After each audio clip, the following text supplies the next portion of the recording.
You have such pretty eyes. I've always been nothing special. All the girls with bright wavy hair and sun-kissed skin were the center of attention. Me, I was cursed with straight, thin, white blonde hair and pale, ghostly skin. My nickname has always been Casper, or Vampire Girl.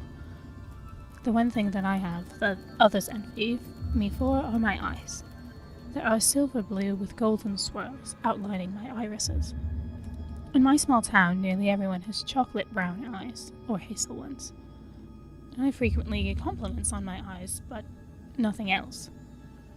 One day, a guy who sat in the back of my biology class, who was also a loner like me, spoke to me for the first time since school began 5 months ago. I couldn't particularly describe what he looked like, for he always wore large sunglasses that were too big for his face. He had smooth black hair and pale skin, along with a very long and lanky frame. He never seemed strange, despite him never removing his sunglasses. No one ever talked to him. It's as if they were silently afraid of him, keeping as much distance as possible. "You have such pretty eyes," he told me one morning during lab. It wasn't unusual to get solid compliments on my eyes. I mean, he was just being sweet, right? Wrong. He began to repeat this compliment every morning, as if he had never said it in the first place, raising red flags in my mind. One day, we were paired up as partners for a project, and he looked very excited, in the most creepy manner. He told me that I should come to his house that day to work on our project, since he wasn't allowed at other people's houses. Hesitantly, I agreed.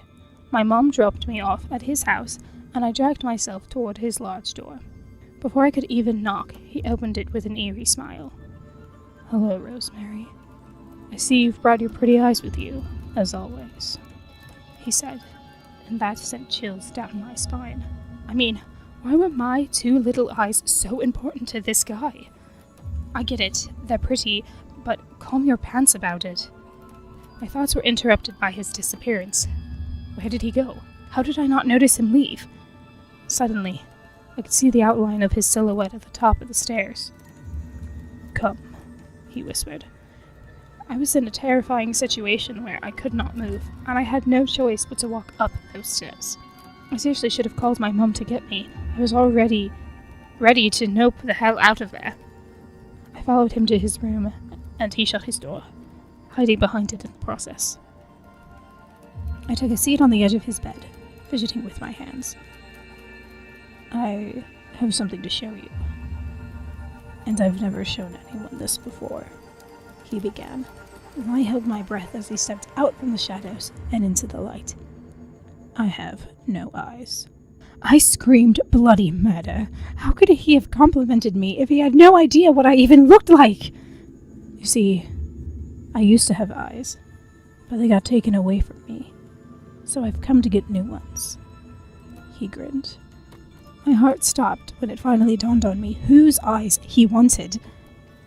"Look around one last time, Rosemary. I'll be the last thing you'll ever see." I screamed even louder this time, too weak to put up a fight. "Close your eyes. You'll only feel the pain for a second." That was the day I lost my eyes. I've been wearing sunglasses to school ever since. I've learned to type through the sense of touch, and it's not that hard, actually. There's a new student in my math class, and I've heard she has beautiful emerald eyes. I went up to her before class began, tapping her shoulder. "You have such pretty eyes," I smiled. I got paired up for a project recently, and I'm really looking forward to getting a new pair of eyes.